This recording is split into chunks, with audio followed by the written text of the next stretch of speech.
أعوذ بالله من الشيطان الرجيم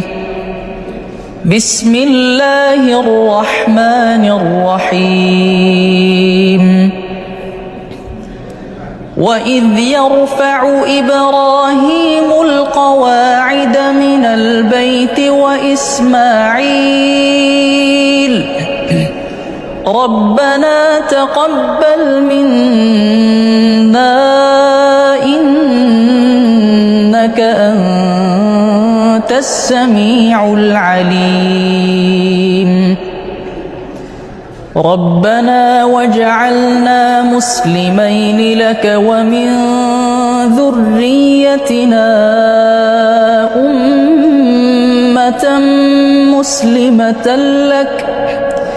وأرنا مناسكنا وتب علينا إنك أنت التواب الرحيم ربنا وابعث فيهم رسولا منهم يتلو عليهم آياتك ويعلمهم الكتاب والحكمة ويزكيهم إنك أنت العزيز الحكيم